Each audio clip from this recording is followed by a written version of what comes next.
So back in 2018, I put a dust collector in my shop, and that dust collector was the Harvey G700. Now, at the time, they weren't really well known. There wasn't hardly any content about it at all on YouTube or online in general.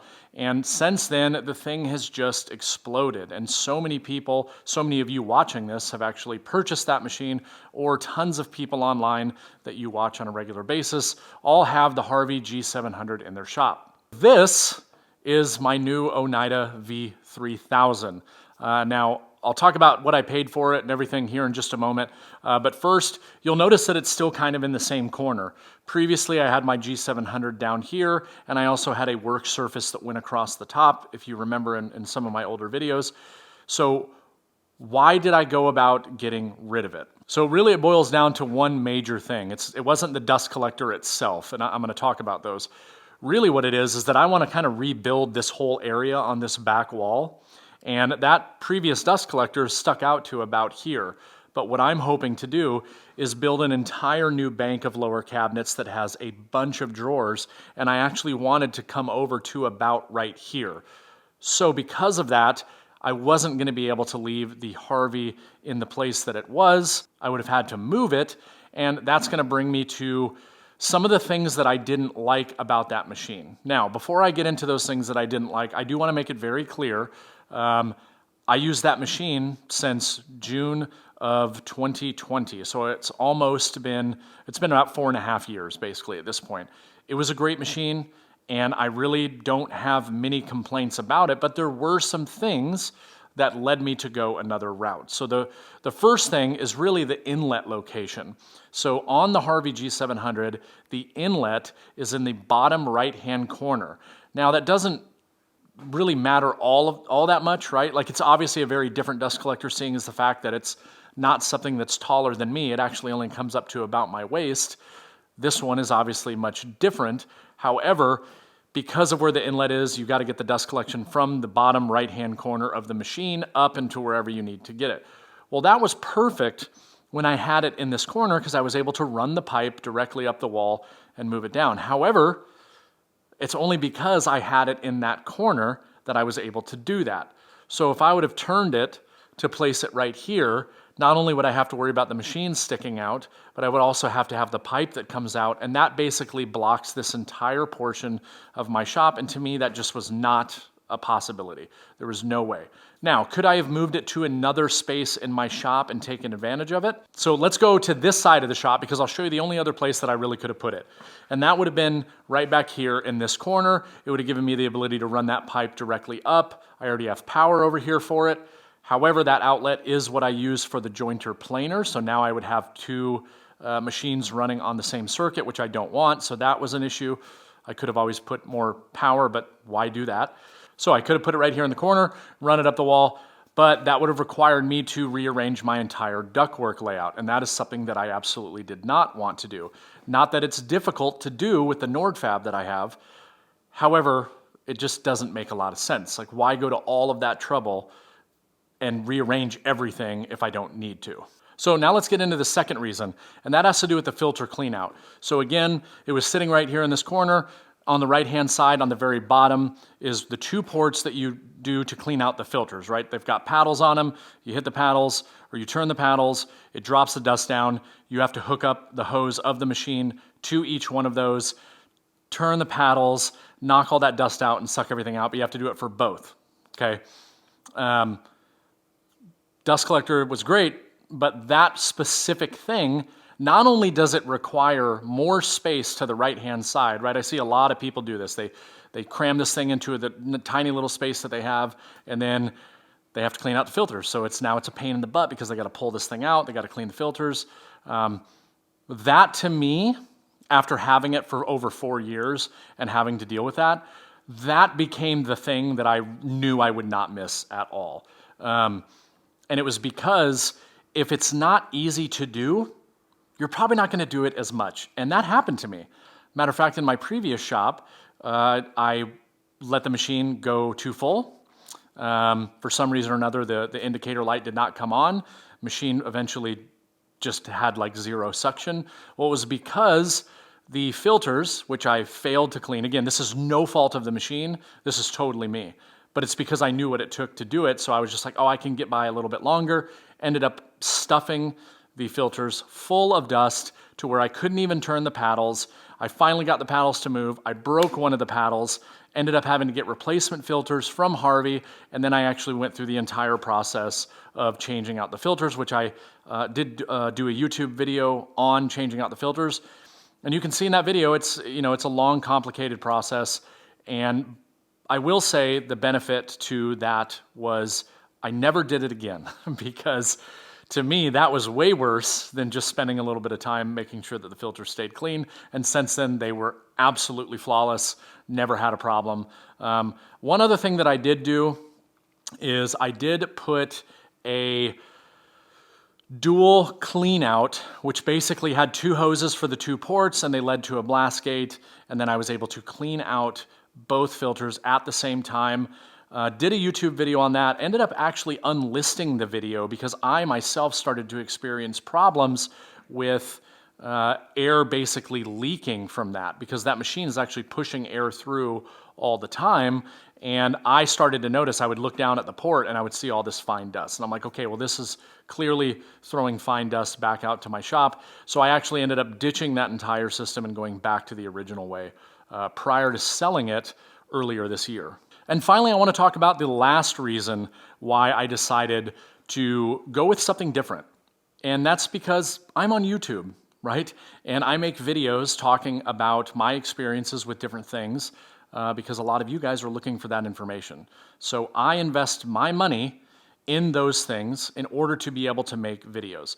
Now, it also kind of does go in line with, in my previous shop in Georgia, I did not have NORDFAB ductwork. I had, thrown together PVC with whatever scraps of different materials that I had. It was a very, inexpensive, easy dust collection setup. I never really got to experience the benefits of having a really good clamped together ductwork like NORDFAB with a cyclone. So I had it with a Harvey for over 4 years, and now I was, just curious really to see what it would be like and if I would notice any significant difference having really good ductwork with a really powerful dust collector. So because of that, that's why I opted to go with something like this. To give you guys a little bit of a breakdown on cost, I paid $4,200 for this setup, and that was with the larger bin, and it was with the rollers for underneath, and I believe I added the sensor. I can't remember if the bin sensor was actually part of the package or not. But right around $4,200 is what I spent on the entire system. And what I ended up going with, this is the Oneida V3000. Before I talk about why I chose that model specifically, I want to answer a question which I know I will inevitably get in this video, because Harvey has released a new dust collector since I bought this, and it is the G800, which I actually have seen in person at IWF. Very cool machine, but again, a lot of the same constraints when it comes to inlet locations. And when I saw it, I actually didn't know this. I had already bought this machine when I had seen it in person. It wasn't even available for purchase yet. What I came to find out while I was at IWF is that they actually made it to where you can put the inlet down in the bottom right-hand corner or on top, which would have been really cool, honestly, because I could have put that right here, even though it's a pretty big machine. I could have put it right here and literally just had my ductwork go straight up to the ceiling and tie into my existing system. So, I will say that I was asked quite some time ago if I would be interested in trying one of them when it did come out. I thought it was going to come out much earlier in the year. It ended up getting delayed, or they just waited to launch it. And so, honestly, even though I could have waited at this point because I haven't rebuilt any of my miter saw stuff, it still goes back to the conversation of let's go back with the Cyclone unit and see what differences we have versus the G700. So now I want to address the few reasons why I ended up with the V3000. The obvious one was I wanted to go back to a Cyclone style. But there's 2 key factors. First, power. Second, noise. Okay, let's talk about the power first. the outlet that I have back there is a 20 amp, 240 volt breaker. I didn't want to change that, right? And most of their dust collectors all are rated for 30 amps. So I just didn't want to go through the process of adding another outlet, even though it would have been ridiculously easy because I could have put the outlet right next to the box. I would have had to do no repairs or anything. It would have been so easy. But I was like, let's just use the power that I already have, right? So obviously that limits the size that I can do. Now I could have gotten like a 5 horsepower unit, but again, rated for 30 amps, didn't want to deal with that. And I'll be honest with you, I don't need that much power in a 20 by 30 garage. So power requirements, first one. Second one, volume. Now, one of the biggest benefits that Harvey has on their dust collectors is the noise level. Dust collector itself is quiet, and when you are in a garage shop that is attached to your home, noise matters. If you're in a community where your houses are right next door to each other, noise matters. So when I talked to Onida, I called just like anybody else, and I spoke to a rep, and I said, here's my shop, here's what I do, what do you recommend? Here's what I want. Here's my concerns. And they came up with the Oneida V3000. And the reason for that is because it is actually their quietest dust collector that they offer that has the power that I wanted. Matter of fact, I think it's only rated 1 to 2 decibels louder than the G700. And it's really, really nice to now have another big unit in here that is not super loud. Matter of fact, when I turn on any tool, the tool is louder than the dust collector itself. So I'll actually go ahead and run it here so you guys can listen. I said I was going to talk about grit automation in this video, so I'm actually pulling out my phone and using the app to turn it on because I can do that, which again, we'll talk about here in a minute. So let's go ahead and turn this thing on, and then I'll say a few words so you can hear the volume. It is at full power already. I'm sure you can probably hear me just fine. If I was to turn on literally any other tool right now in my shop, it would be substantially louder than that. So it's been really nice. It's a very, consistent hum. It's full power, instantaneous. Let's turn it off.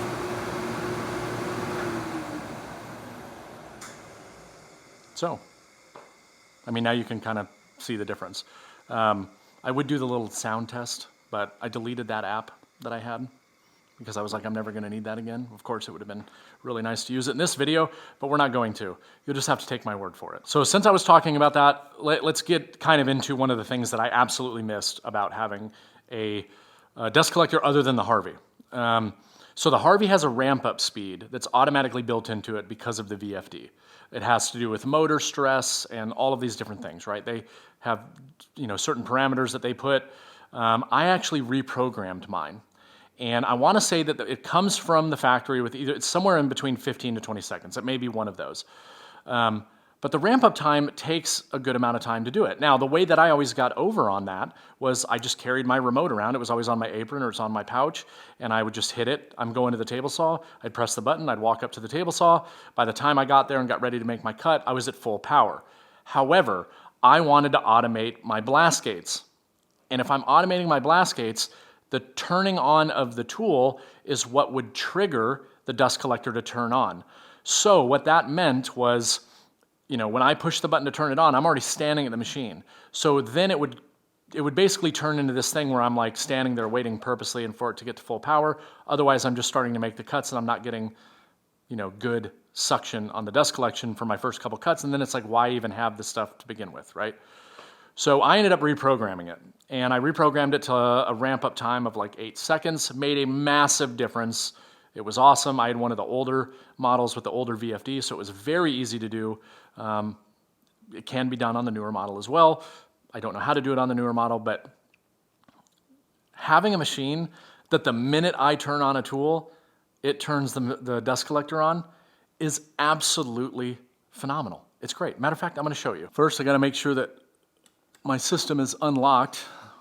That was one of the greatest things about getting that system is that my kids, they come out here a lot now. Well, not my 2-year-old, but Leo likes to come out here a lot. So being able to lock that stuff has been phenomenal. Like that right there alone, I think is worth it. But so when I come over, push the power button, dust collector's on, the machine is running.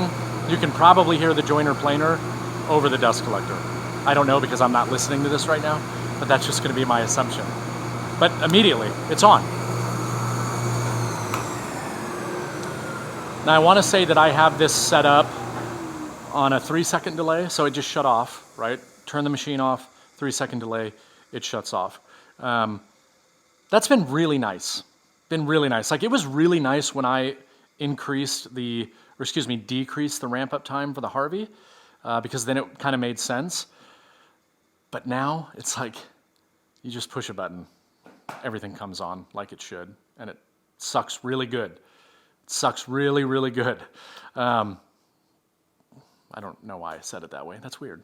Now, before I get into an update on the grit automation stuff, even though I've kind of already started talking about it, I just want to show you really quick how I ended up tying this into my existing dust collection.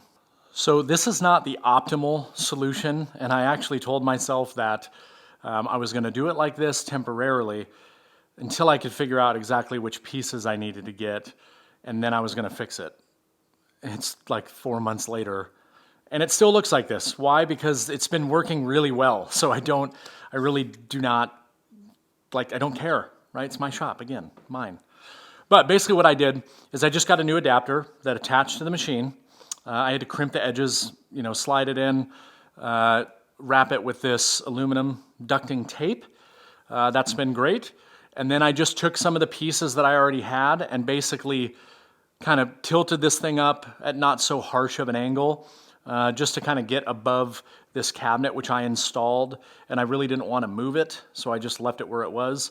But this worked. I was able to get it up to a point where I was then able to connect a very short section with 6-inch flex hose, as you see here, and it just kind of flows down into the machine. So again, not an optimal solution by any means, but it works. So I'm not super concerned with spending the additional money on the NORDFAB ductwork. It's fine for now. Now, I keep talking about the NORDFAB stuff. That would be a really simple solution, and I just need to contact my buddy Jay and put our heads together and figure out exactly what pieces I need. But I have mentioned this in previous videos.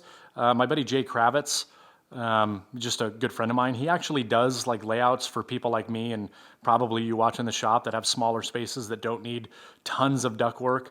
I'll leave his contact information down below. Reach out to him. See what it would cost to put NORDFAB in your shop. I cannot recommend it enough. I swear, when it comes to dust collection, it's probably the best thing I've ever bought because it makes changing it out so incredibly easy. I just absolutely love it. Okay, let's talk about the grit automation. I've gotten a lot of people that have been asking me what I think about the grit automation now that I've been using it for a long time. They have no idea that I'm putting this in the video. It has completely spoiled me when it comes to dust collection, and that's really all I need to say. I do not have to think about dust collection anymore. The only thing I need to pay attention to is the light on my dust collector going off because my bin is too full. It has made working in my shop so much better because I just go to a tool, I turn it on, I turn it off, I go to the next tool, I turn it on, I know with 100% certainty that the blast gate is going to open, that my dust collector is going to turn on immediately. If I'm spraying finishes in here, if I'm doing something that kicks up dust, I know without a doubt that my air quality sensor that's hooked up to my air filtration system is going to turn on. It's such a great investment. Even if you don't want to go out and spend a ton of money on NORDFAB ductwork, I would honestly, almost at this point, like if you really want to enjoy the time in your shop and utilizing your tools, I would almost tell you to invest in some metal blast gates, because I do think that their system does require that, and getting the system. I actually felt bad, so I'll tell you guys a little story. I went to my buddy John's shop, because on my Patreon, twice a year I draw a top tier patron where I will go visit them and spend the day in their shop. So when I went to John's shop, we were building a cabinet. He wanted to kind of walk through the steps, like little tips and tricks. It's irrelevant. Anyways, I was using his tools, and he has like a Laguna that he takes the hose off and hooks it up, one tool to the next. like most people, right? Like a lot of you guys watching this video.